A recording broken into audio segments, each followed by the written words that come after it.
नमस्कार, हम रिंकू तिवारी दुबई से स्वागत बा आप सबके हमारे चैनल पे। आज आप सबके एगो बहुत ही सुंदर गीत सुनाओ तनी। भाभी और ननद के बीच के बात बा। आशा बा कि आप सबके ये गीत पसंद आए, और पसंद आए तो लाइक और कमेंट जरूर करें ब्लॉगिन। और अगर चैनल के सब्सक्राइब नहीं की कैले तो कृपया आप सब चैनल के सब्सक्राइब करें कि जब भी हम गाना अपलोड करें तो सबसे पहले नोटिफिकेशन आप सबके मिले। पैदल के घूमल भाभी कर चढ़ी अइलू हो, कैसे कैसे परलुए भाभी हमरा भैया के पसंद हो, कैसे कैसे परलुए भाभी।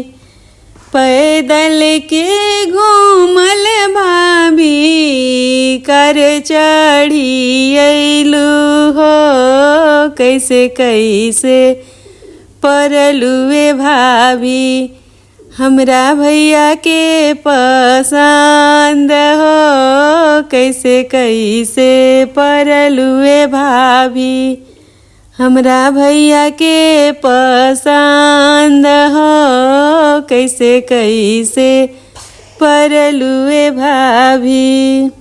पेन्हनी में जींस टॉप लगवनी लिपस्टिक है, वैसे वैसे परनिए ननद रौरा भैया के पसंद है, वैसे वैसे परनिए ननद।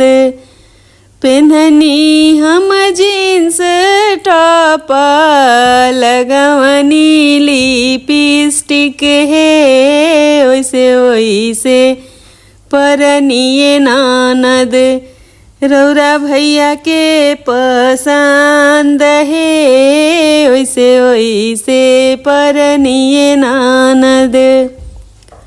चलनी के चालल भाभी सूप के फटकारल है, कैसे कैसे परलुए भाभी हमरा भैया के पसंद है, कैसे कैसे परलुए भाभी।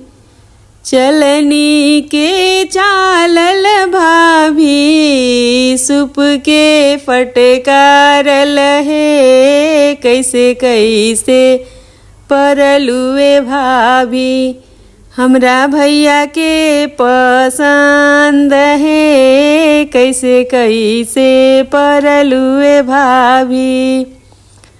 लगवनी हम लक्ष्मी क्रीमवा कटनी जुल्फिया है, वैसे वैसे परनिए ननद रौरा भैया के पसंद है, वैसे वैसे परनिए ननद।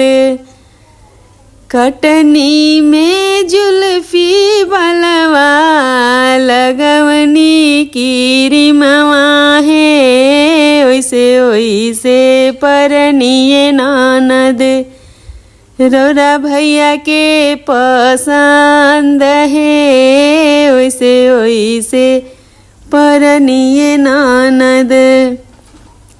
चौकी के सुतल भाभी पलंग चढ़ी सुतलू हो, कैसे कैसे परलुए भाभी हमरा भैया के पसंद हो, कैसे कैसे परलुए भाभी।